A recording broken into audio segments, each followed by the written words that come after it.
Alright, there's a few people around the pool. It's a little bit loud, but hopefully you can hear me. I just wanted to make a quick video. Which girls should you be dating? Should you be dating a Korean girl or a Japanese girl? I'm going to compare them and help you decide. But look at this view. Look at that. Beautiful view. Beautiful pool. Got a gym there as well. That's nice. So, I guess the problem with a lot of guys out there is that they're kind of sick of the West, sick of the United States, sick of Australia, sick of Britain. There's a loneliness epidemic happening all around the world, especially in the Western countries. And they're treated better when they travel. A lot of men basically started out hitting places like Eastern Europe. Uh, that was where the first, I would say, passport bros were going. There were a lot of British guys and a lot of fake pickup gurus going to Poland and Ukraine because they couldn't get laid in the West. And I would say the superior area of the world, if you're a lonely guy in the West, is to go to Asia. It is the future in every possible way. And if you had to choose between two countries to go, which one, Korea or Japan, we're going to compare them. Okay, so culturally, let's start out with the culture. Now, I would say that there's a few cuties over there. I would say South Korea because, see, South Korea and Japan, they're both kind of influenced by the United States. The United States kind of took over and controlled Japan first. And then they built up, the economy in South Korea. But something has happened that they've diverged where you would have South Korean culture with dating totally different from Japanese culture is that the South Koreans are very feminist. Very, there's a lot more white knights in Korea. Men are more angry in Korea and they have less control over their country, which is their own fault because the Japanese have been totally colonized by the United States, and the Japanese are a male-dominated society and they don't behave the same way. And so that the dating culture in Korea versus Japan is that the Korean girls are a little bit more bitchy. They're a little bit more demanding.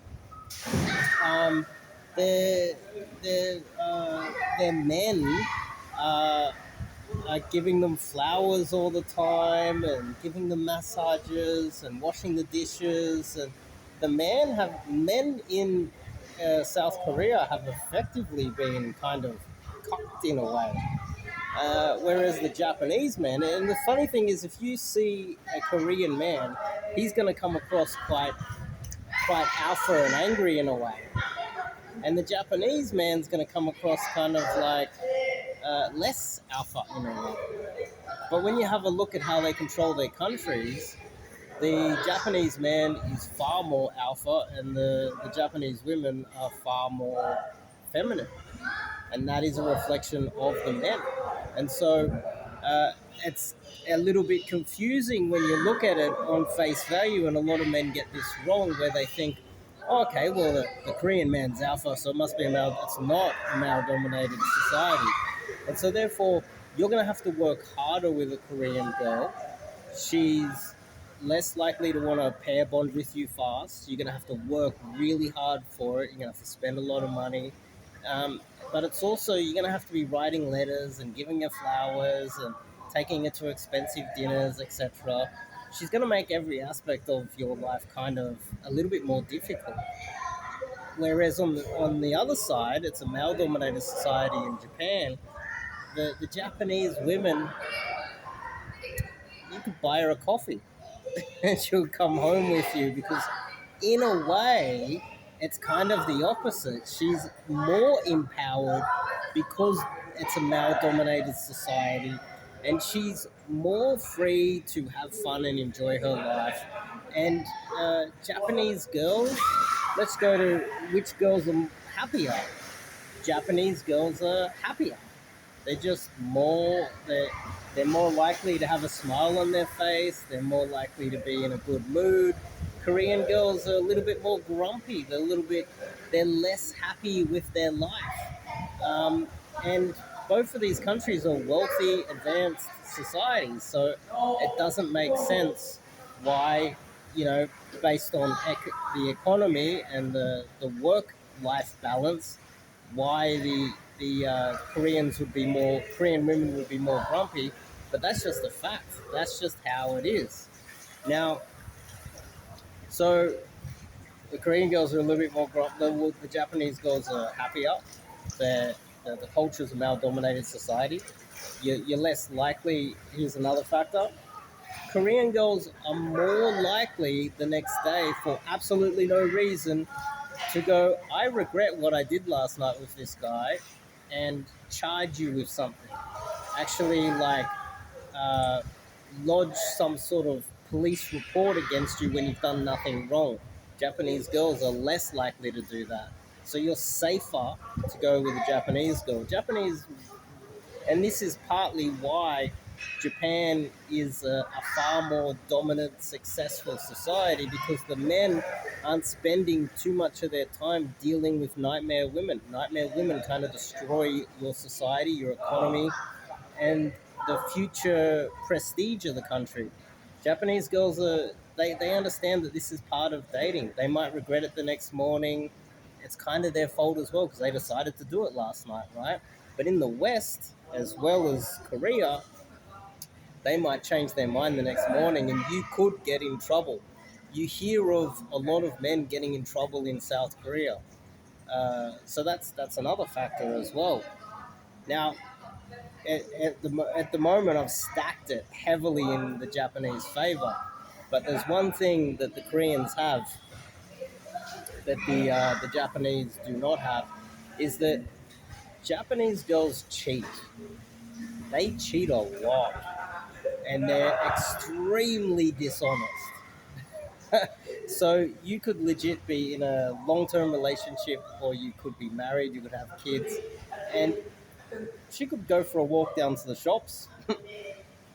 You're like, "Where's my wife? She's been gone a couple of hours, sleeping with some random guy she met in the shops." You'd be shocked what Japanese girls are willing to do. But on the flip side, in a way, because it's more of a different culture and the women demand a lot more, um, Korean girls stick by their men by and large, uh, more than I would say the Japanese girls.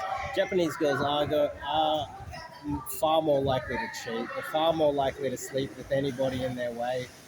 If if they truly love you, and some guy's good looking and he's just nearby, they might actually just sleep with that random guy just because he's there. So infidelity runs rampant when dealing with Japanese girls. What else is there? So we've covered quite a few bases already. We're coming up to 10 minutes. I could probably cover a little bit more ground, but I think uh, it's a slam dunk for the Japanese girls. Uh, Okay, here's another one. Japanese girls generally have messed up teeth. Their teeth are a little bit. They're not like. See how mine are like kind of normal. Japanese girls will have like jagged teeth sticking out. It doesn't make sense why they don't fix their teeth at an earlier age, but quite often they don't. Um, uh, and Korean girls are probably more likely to have better teeth. Plastic surgery runs rampant over there. But on the flip side, another negative for Korean girls is you don't know what you're getting because she might have had too much plastic surgery. It's less likely to happen in Japan. Still, with the teeth and the cheating, the Japanese girls, they win by far. They're definitely by far the best choice for you. It's a slam dunk. And most people agree with me on this point. If you disagree, leave a comment. Now, if you are wondering how you can uh, meet a Japanese girl, even if you travel to the country, there's no guarantees you're going to be able to get one. Sure, you can get on dating apps, but there's also, and I'll put it in the description. I'll put it on the. It's on my YouTube channel. It's on my website. The 30-day challenge to get you approaching girls and learning how to cold approach Japanese girls if you happen to go to Japan and seek out by far the superior women in that region of the world. 30-day challenge, learn the cold approach, and you'll be able to pick which ones you like and approach them and have a nice conversation with them on the street and possibly take them home. And they are quite promiscuous, so I think you'll do quite well. I also, on my website, I wrote an article. It's a very long article. It's about 5,000 words about my experience when I first went to Japan for 8 days, what I got up to blow by blow every single day, how I met women in Japan. I recommend you read that and check it out, and hopefully that helps you, and hopefully the 30-day challenge helps you as well, and hopefully being able to pick between Korean girls and Japanese girls and where you should travel next. I highly recommend Japan. See you guys in the next video.